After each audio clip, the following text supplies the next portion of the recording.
There are two types of stars in LA. Those who choose to live in Beverly Hills, a lush, cool green suburb of massive mansions, and those who live down here on the beach of Malibu. The Malibu colony consists of ramshackle wooden homes perched precariously on the beach, and every year a few fall in, but new stars come up to replace them. This is Alice's Restaurant. Arlo Guthrie made the song famous in the late 60s, and the film followed. But someone much more well-known lives over there, across that headland. He's Brian Wilson, leader of the Beach Boys, who's hardly been heard of since the late 60s.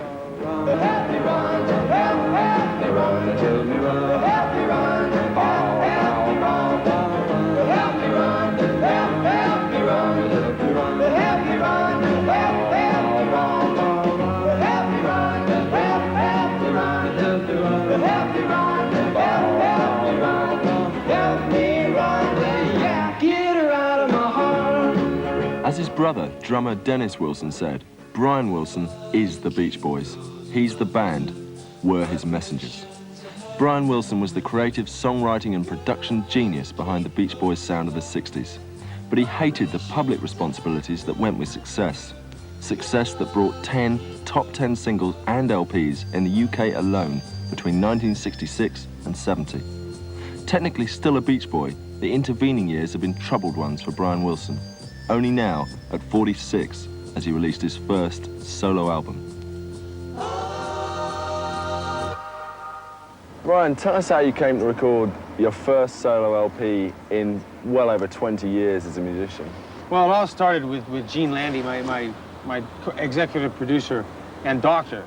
Right. Eugene Landy came over to my house and we had a discussion that he wanted me to do an album. He thought, what do you think of me doing a solo album? So I said, well, that sounds like a good idea. I said, but if we can do it at my pace, you know, which is a slow pace. Right. So we did. We started the album out very slow, and it took a solid year. It took a whole year to make the album.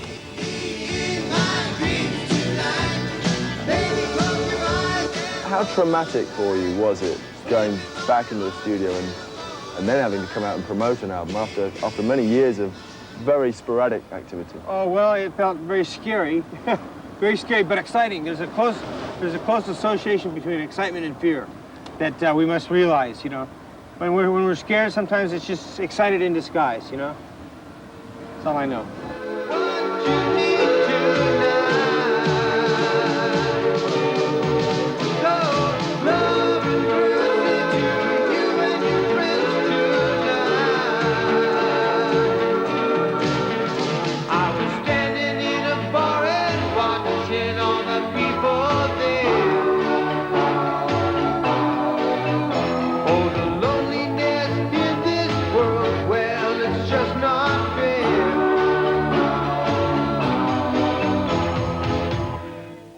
The pressure started getting to Brian Wilson in December '64 when he experienced a breakdown on board a plane from LA to Houston.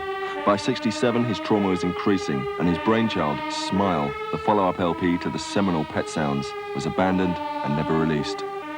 We were in outer space for a while there, you know.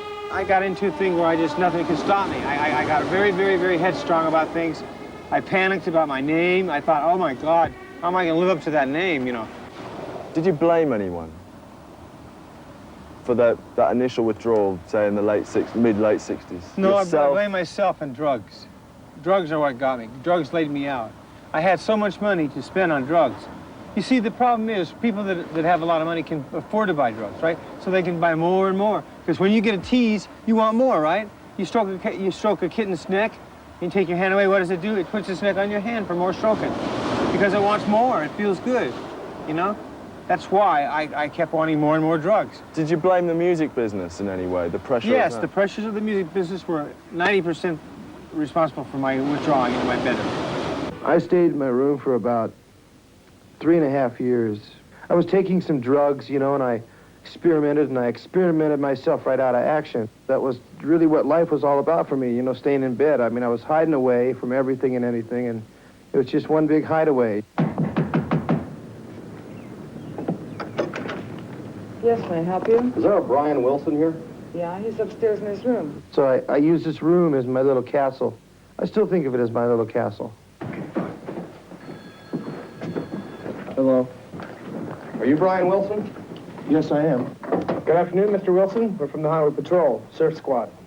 Brian, we have a citation here for you, sir, under Section 936A of the California Catch a Wave Statute. Brian, you're in violation of paragraph 12. Failing to surf, neglecting to use a state beach for surfing purposes, and otherwise avoiding surfboards, surfing, and surf. Surfing? I don't want to go surfing. Now, look, you guys, I'm not going. You get your hair wet, you get sand in your shoes. Okay, I'm not going. Come on, Brian. Let's go surfing now. Everybody's learning how. Come on a safari with us. Come on. Let's go. All right. Okay, let's go. Let's go surfing. Let's go surfing now, everybody's learning how. Come on a safari with me. Come on a safari with me. Early in the morning we'll be starting out. Some honey. Okay, Mr. Wilson, here's your wave. Go. But I haven't waxed my board yet. You should have thought of that sooner. Let's go. We're gonna go surfing, baby. Surfing, yes, I'm gonna take you surfing with me. We're gonna go surfing, baby. Surfing, yes, I'm gonna take you surfing with me. Let's go surfing now, everybody's learning how. Come on a safari with me. It got to the point over a period of, what, 15, nearly 20 years, where you went up to 303 pounds. 311 pounds. 311 Yes. pounds. You're now really fit looking. 174. 174. How did that happen? How did you turn your life around like that? Well, it was all the magic, the mysterious magic of Dr. Landy. What methods? That sound right? The mysterious magic. I think that's fair I don't know, enough. the mysterious magic of Dr. Landy is what really did it, because he knew the formula. Most people don't know the formula for health, you know. They have to be educated in order to really understand what's going on, you know. If you do this, this will happen. If you do that, that'll happen. If you do this together, this will happen. You know, it's mathematics, it's science, you know. A healthy person is science. It's science, you know, it's the human body. It's nutrients. It's the capillaries. It's the tubes leading to the heart, the valves, you know. It's the heart itself. It's everything. It's the nervous system. It must have been a painful experience, shedding all that weight and giving drugs up. Oh. Do you recall pain? Oh, God. I never went through so much pain in my life. You know, they always told me that a heroin addict had to go through a little hell, you know, to kick. I went just as much or more hell than any heroin addict ever went through, you know. To kick cigarettes, booze, bad foods, you know. So many things. How long do you think it took? To do it? Yeah, to get It took 5 months. 5 months. That's all it took, was 5 months. You must be very amused when you read in magazines about magical diet, you know. That's right. That's right. I never thought of it that way. You know. It's right out of a storybook. It really Because is. yours is. It was right out of a storybook. Dr. Landy and Brian Wilson are right out of a storybook. I mean, I'm not kidding you. You have a run every morning. What do you think about when you're running? You I run think 4 about miles. music. I think about people. I think about Gene. I mostly think about Gene and how he's doing, you know. I want to know that he's okay, you know. And I have a concern for him because he works hard for me. He really does. And I'm concerned about it. He's your psychotherapist, rather. Yes. And manager. Yes. And executive producer. Are they conflicting roles? No, not at all. Not at all. They're all very harmonious with each other. They all interlap and overlap into each other. It's a very, very careful, hand-picked kind of thing that he does. What can you describe more about that? Well, he has a lot to say about our records. Like, say my record, you know, he and I confer by phone and in person every day when I'm in recording. You know, when I'm recording, he's always with me, either by phone or there with me, and we always talk over what we're going to do next, you know? The California Attorney General is not saying it's a harmonious relationship. He's saying that they're conflicting interests. Well, that's not true. That's absolutely untrue. The truth is that it's a harmonious relationship, and I am not super dependent on Gene. He hasn't caused me a dependency or anything. I am a self-sufficient person. 7 doctors appear on the album credits, but Dr. Landy has co-written 5 tracks on the LP, executive produces all of it, and even sings backup on Wilson's favorite track, Rio Grande. I want the river to take me home. Can't ride the river no more, all alone.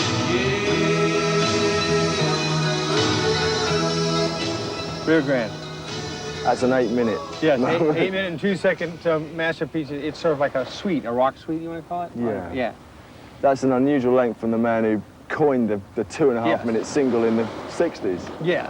How did it feel to be able to It felt, that length it felt like a chicken that's pecking his way out of an egg, you know?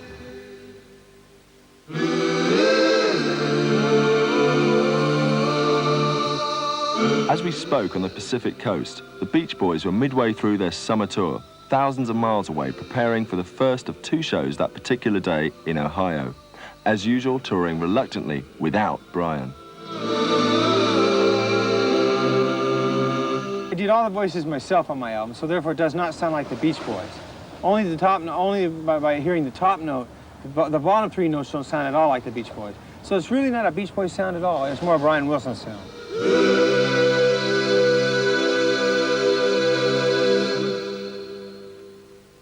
I think being called a genius is a plus factor for me. It gives me strength and confidence, yes. It's scary in that I might have to live up to it, but living up to genius isn't that hard. It's just something you do. Can you define it? Genius? Genius is the ability to make something simple that it seems very complex. You would think so. Genius is the ability to make something very complex seem very simple. Yeah, that's it. So, Los Angeles, certainly a bit more